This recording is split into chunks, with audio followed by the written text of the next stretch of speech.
Bonjour à tous, j'espère que vous allez bien. Bonjour. Alors aujourd'hui, nous voici dans une nouvelle édition assez spéciale. Comme vous pouvez le voir, on est deux. Mais on va quand même passer au thème principal, le sujet d'aujourd'hui. Aujourd'hui, on va encore se focaliser sur les cieux ouverts et le thème d'aujourd'hui, c'est il Il est est le le rémunérateur. rémunérateur. Il est le rémunérateur. Prions. Père éternel, nous remettons cette session entre tes mains. Nous prions afin que tu prennes total contrôle. Saint-Esprit, nous prions afin que tu viennes nous enseigner toi-même qui es le divin enseignant. Père éternel, je prie qu'à la fin, ceux qui nous écoutent et nous-mêmes, nous puissions être bénis par ce message et que tu nous aides à mettre ce message en pratique dans nos vies afin qu'au travers de nos vies, ton nom soit glorifié. Au nom de Jésus, j'ai prié. Amen. Amen. Comme l'a dit ma co-animatrice, aujourd'hui, le thème, c'est Il est le rémunérateur. Notre verset de mémoire est tiré donc de Hébreux 11:6 qui dit « Or, sans la foi, il est impossible d'être agréable à Dieu, car il faut que celui qui s'approche de lui croit que Dieu existe et qu'il récompense ceux qui le cherchent. » Un autre mot pour rémunérateur, c'est celui qui récompense. Donc ici, on voit que la foi est un élément clé pour plaire à Dieu. Deuxièmement, très important, on apprend ici que Dieu récompense ceux qui le cherchent. Est-ce que tu as un exemple dans la Bible, ma sœur, où Dieu a rémunéré quelqu'un? Oui, je pense qu'un exemple assez familier, c'est l'exemple de Pierre. En effet, Pierre était disposé et lorsqu'il a rencontré justement Jésus, il a tout simplement prêté son bateau à Jésus. Et on peut voir que derrière, s'en est suivi que Jésus l'a récompensé avec une grande moisson de poissons, au point que en fait sa barque ne pouvait même plus contenir les poissons pardon qu'il avait pêchés. Et donc il a demandé à ce que les gens l'aident. Donc on peut voir clairement à travers cet exemple que Dieu oui récompense en effet. Donc, en d'autres termes, s'associer à Dieu pour faire avancer son agenda céleste, comme Pierre, c'est un des moyens pour être rémunéré par Dieu. Je pense que oui, c'est l'une des caractéristiques importantes. À partir du moment où justement vous contribuez à cet agenda, et je veux aussi te demander à toi ce que c'est cette définition en fait de contribuer ou de s'aligner à Dieu afin de pouvoir accomplir cet agenda, qu'est-ce que c'est?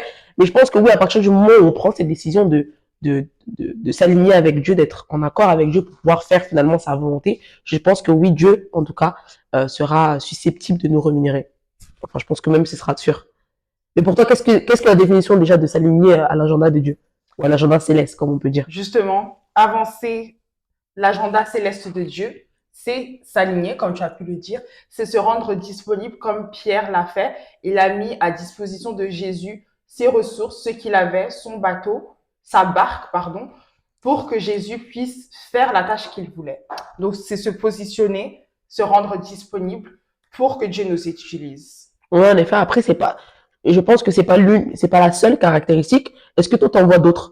Bien sûr, un autre moyen d'être rémunéré par Dieu ou d'être récompensé par Dieu, c'est d'être obéissant à ses instructions. Comme on le voit dans la vie d'Abraham en Genèse, Abraham a obéi à l'instruction de Dieu d'aller dans une terre inconnue et de là, Dieu l'a rémunéré. Il est devenu très riche au point où il a dû refuser les richesses d'un roi, par exemple, Ouais. très riche, très prospéreux.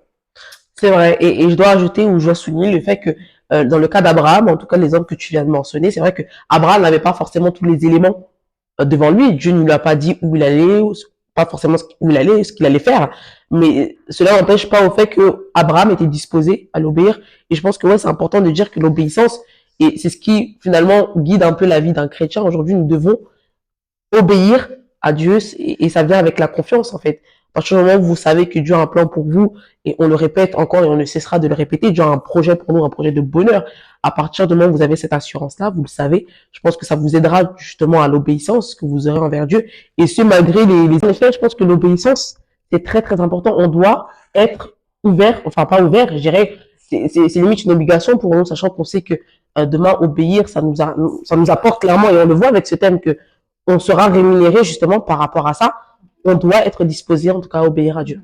Dans la Bible, on a un troisième exemple, c'est notamment la femme de Sunem. Peut-être que tu veux nous en parler, ma sœur? Oui, c'était une femme qui était vraiment disposée. Donc, une chose qui la caractérisait, c'est l'hospitalité. Une personne qui aimait donner de son temps, de sa personne aux autres. Et on peut voir que Dieu, derrière, l'a récompensée et l'a bénie avec un enfant.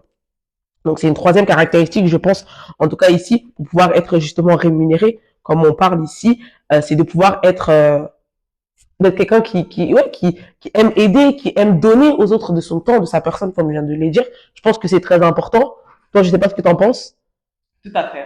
Donc, pour récapituler, Comme nous a dit notre verset de mémoire en Hébreu 11, pour être récompensé, déjà la première condition, c'est qu'on doit chercher Dieu. Et puis, nous avons vu ici que nous devons, un, s'associer à Dieu pour faire avancer son agenda céleste.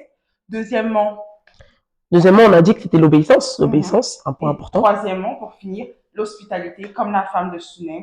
Donc, je prie que Dieu nous aide à mettre en place ces 3 points.